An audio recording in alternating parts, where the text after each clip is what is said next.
Carnival Panorama is Carnival Cruise Line's newest ship to date. This third Vista-class ship offers a variety of signature Carnival features, along with a few you can only find on the vessel. The Princess and I have just returned from one of the first cruises on this brand new ship, and we want to share everything with you. I'm DB from EatSleepCruise.com, and this is our complete, deck-by-deck, Carnival Panorama Ship Tour. Like all our ship tours, we start at the very top of the ship and work our way down, reviewing all the public areas found on Carnival Panorama. So, we'll start on Deck 15. All the way forward is the adult sun deck, the Serenity. This deck features several loungers, day beds, and hot tubs to help you relax during the day.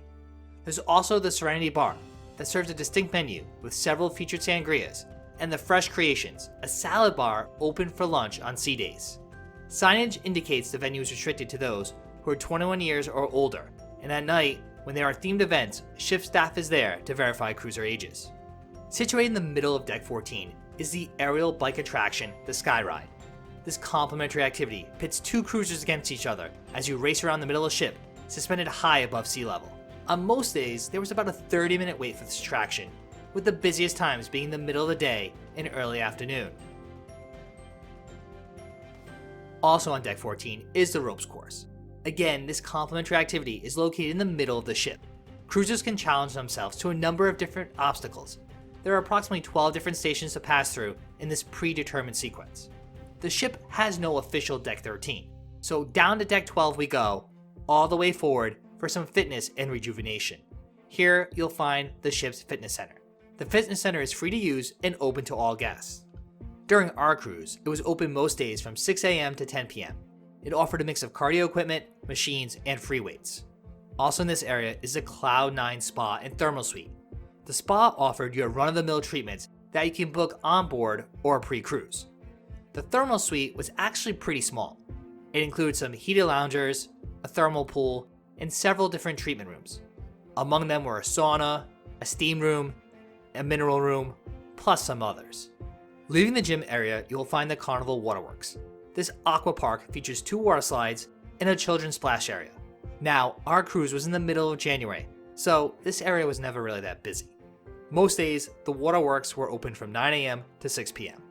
As you continue aft on Deck 12, you will pass some loungers that overlook the pool area. Near the midship, you'll find the Jogging Track. According to the posted signs, it takes 7 revolutions around the track to equal 1 mile. Continuing aft, you'll find the Sports Square Complex. Here in the outside area are several family fun activities. These include a 9-hole mini golf course, pool tables, cornhole, and a small seating area. Inside the Clubhouse, there are several additional games, such as ping pong tables, foosball tables, and a rather fun pool soccer game. Most days, the Sports Square was open from 7 a.m. in the morning and closed around 10 p.m. at night. As you follow the jogging track, further aft, you come across the SkyCourt. This is a full-length basketball court that is also used for other games, such as soccer. Next to the court, on both the starboard and port sides, were the SkyFitness machines. These machines include a variety of different exercises that utilize your own weight to work out parts of your body. All the way forward on Deck 11 are staterooms, so the first public areas are some comfy seating and chairs you find overlooking the pool area. These are a great vantage point for people watching during the day or to relax watching one of the dive-in movies at night. Now this area is covered by the upper deck, so it's not ideal for suntanning. On Deck 11 midship, you'll find the Dr. Seuss Bookville. This is open to all parents and children to spend some time with their little ones reading one of the various children's books found in this area. Adjacent to this area is the Camp Ocean Children's Program. This organized youth program is for children on the ships aged 3 to 11. You need to sign up your children for the program, and then the little ones are further broken up into age groups for various activities that are organized by crew staff throughout your voyage. Heading to the back of the ship on Deck 11 are 2 specialty restaurants. On the port side is Gigi Asian Kitchen. We dined here on one day of the cruise and we were very impressed with the casual Asian fare, such as the chicken spring rolls, fried rice, and kung pao chicken. If you don't want to pay for dinner, during the day, the restaurant is open as a noodle bar, which we also tried and definitely give 2 thumbs up. Across the way is Cucina del Capitano. the Italian specialty restaurant on Carnival Panorama. The restaurant is open nightly for an upcharge. Or, for lunch, you can enjoy the Pasta Bar, with custom pasta dishes made to order with your choice of sauce, meat, and pastas. Unfortunately, we were not able to dine here. I guess we'll have to give it a try next time. On deck 10, you will find the beach pool. This is a central hub for all of the outdoor activities. It's technically the main pool on the ship. Here there are plenty of loungers directed toward the pool and the large screen that broadcasts pool deck events, such as the hairy chest contest.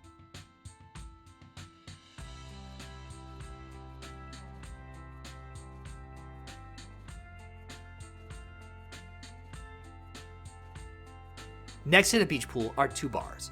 The BlueIguana Tequila Bar on the port side, which features a menu of various margaritas.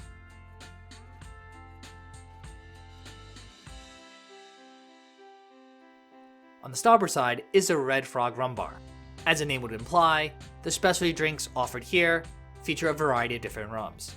Now each venue is open throughout the day, and depending on the nighttime activities, they will also open for some of the deck parties or other events. Also next to the beach pool are two dining venues. Guy's Burger Joint was on the starboard side. It was open most days from noon to 6 p.m. While it only had one Guy's Burger during the whole cruise, I gave it 2 big thumbs up. Also, the princess and I could not resist the seasoned fries there, which might just be the best french fries at sea. On the port side was the BlueIguana Cantina. For breakfast, this venue offered custom breakfast burritos. In the afternoon, you could also get burritos or tacos made to order. We loved this place, and always found the food to be fresh and well prepared.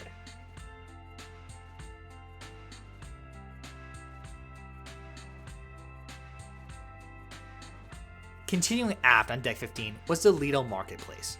This is your typical cruise ship buffet, so it was open for breakfast, lunch, and dinner. The few times we dined here for breakfast and lunch, we were not impressed.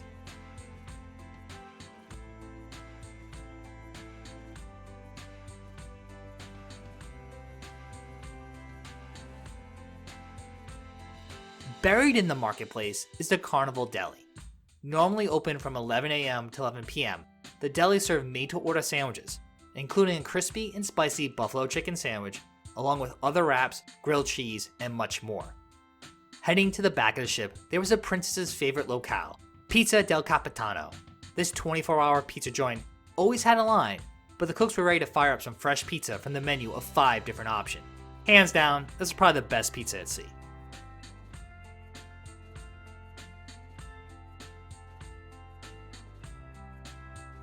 In the middle of this area is the Tides Bar.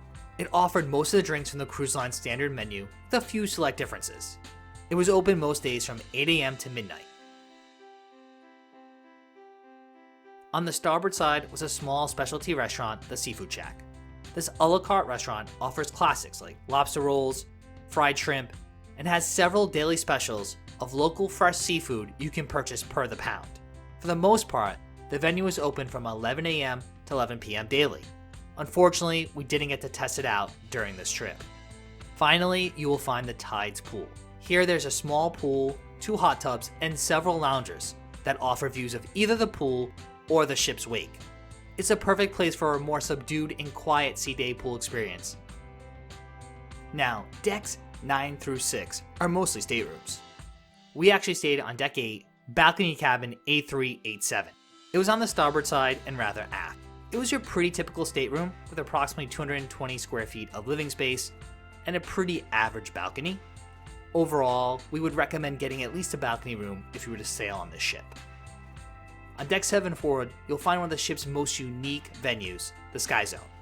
This upcharged trampoline park was open for various times throughout the cruise.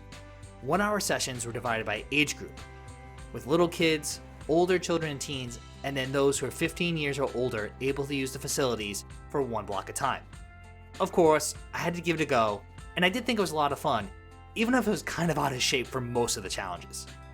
Inside the park, you'll find things like an interactive rock climbing wall, a trampoline court, as well as some other challenges.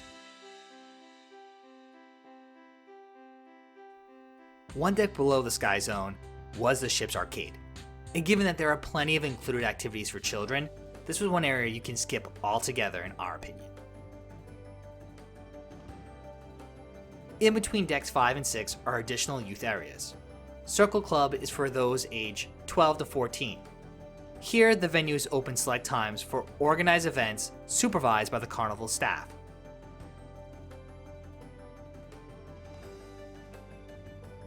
Right next door is the Club O2, which is designed for teens 15 to 17. Again, it's open select times and includes organized and supervised events by Carnival staff. It's essentially very similar to the Circle Club. Decks 5 through 3 are where you find a majority of the indoor amenities.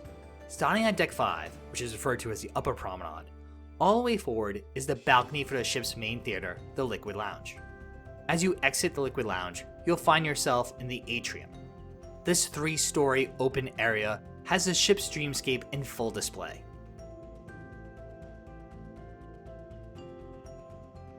Circling the Atrium are a variety of different shops. These include a brand store, as well as your pretty typical stores selling things like perfume and watches.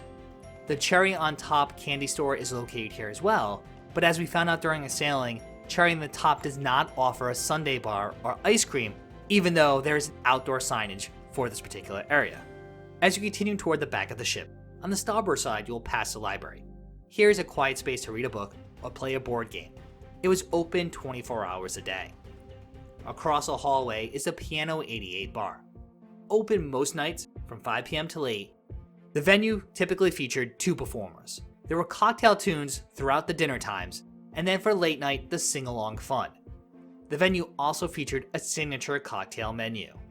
Not far from there, on the starboard side, is the Bonsai Teppanyaki. This specialty restaurant featured 2 grills and was a bit smaller than we expected.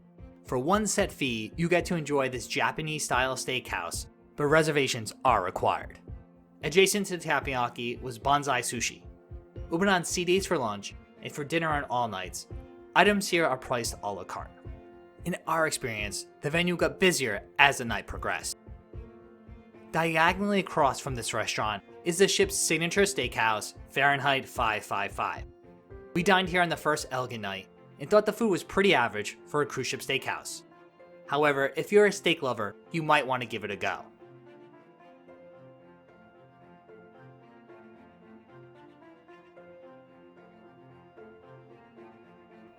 In between these 2 restaurants, forming a small atrium area, was our favorite bar, the Alchemy Bar. While small and having no live music, the venue shined as having the best cocktails on the ship. We were big fans of several of the handcrafted libations. Luckily, they were all included in the Cheers package.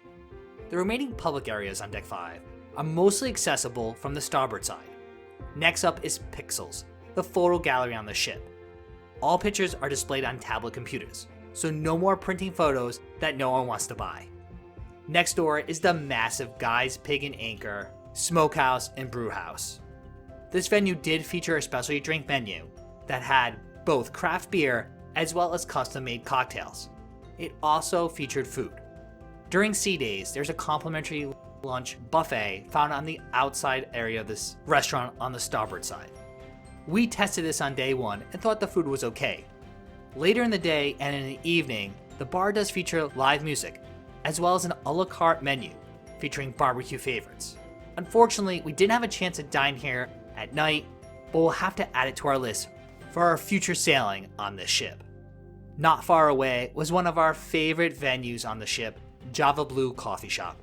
Here too, you could also order some spiked milkshakes. We stopped at this venue multiple times a day for some caffeine and appreciated the craftsmanship of Martin and Java Joe.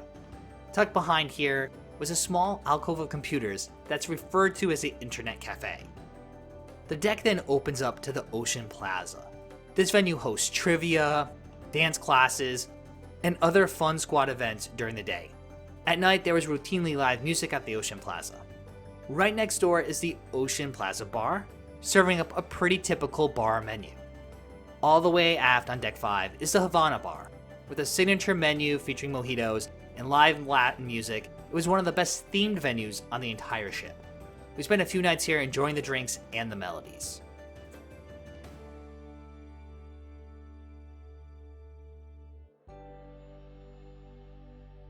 For those staying in Havana staterooms, the very aft of the ship is a private pool deck. It features an infinity pool, plenty of loungers and daybeds, and 2 hot tubs. The Havana Bar also has an outdoor section for this private area.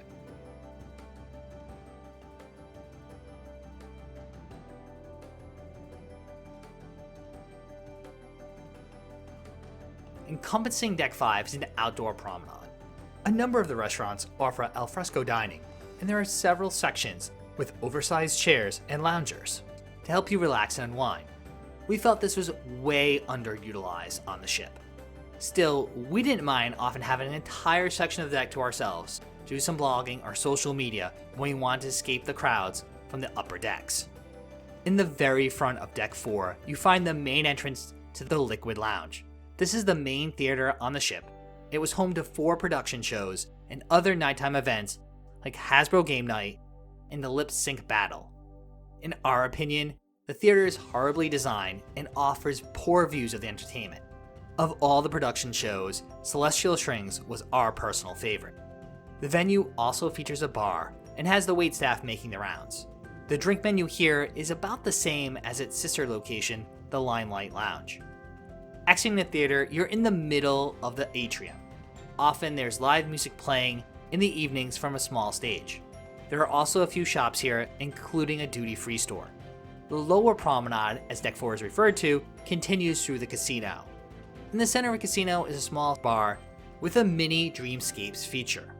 This bar actually offers a few signature drinks that you can't find at any other bars.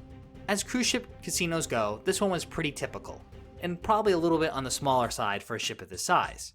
However, we were surprised that they allowed individuals to smoke inside the casino.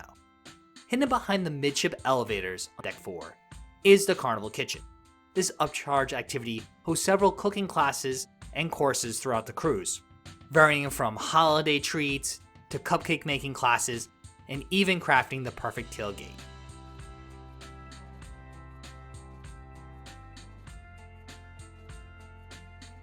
On the starboard side, you'll find the Heroes Tribute Bar. This bar is exclusive to Carnival Panorama and features a military motif. This bar also doubles as a sports bar on the ship, with several large screen televisions broadcasting different games depending on the time of day. If you walk on the starboard side of the ship, you'll find the Limelight Lounge. This lounge was usually the comedy club for most nights of the cruise. On our 7-night trip, there were 4 different comedians, each doing a PG and R-rated set during multiple days.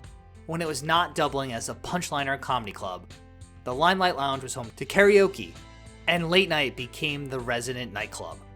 Lastly on Deck 4 was the Vista restaurant. This is the balcony area of the 2-story dining room that is typically reserved for your time dining guests. For our cruise, we actually assigned a traditional dining time here at table 644. Our wait staff were amazing, and for the most part, the venue was rather quiet during our early dining times. This dining room had a much more grander and stylish setup than the Horizon restaurant on Deck 3. Well, we finally made it to Deck 3. All the way forward, you find the excursions desk on the port side. Here you can purchase shore excursions from staff, or use some of the computer stations to learn more, or book your tours. On the starboard side is the guest services area. Of course, throughout the cruise, the lines at guest services did fluctuate from a few people to wrapping around the atrium. In the center of the atrium is a Panorama Bar and dance floor. In the evenings, this came alive. It was often home to some of the indoor parties. Among these was the Rock the Promenade party on night 1 and the White Hot party on night 5. This bar had many of the typical beverages found at other venues.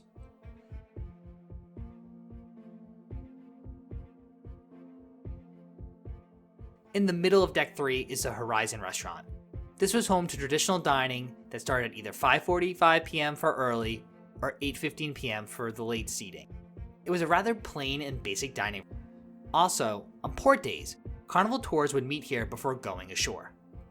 Tucked away in the galley is the chef's table. Now, while we did not dine here, we were able to get a quick view of this exclusive dining experience thanks to our maitre d'. You cannot cross the ship on Deck 3, as this is where the galley is located. So, if you head up to Deck 4 and then head all the way aft and back down again, you'll come to the first floor of the Vista restaurant. This was often where they had the sea day brunch, as well as breakfast on port days.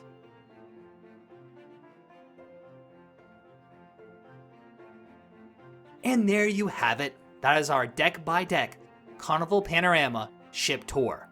But of course, we'd like to hear from you.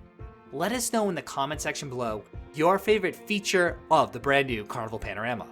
I'm DB from EatSleepCruise.com, and if you enjoyed this video, you know what to do. We'd appreciate it if you give it a big thumbs up.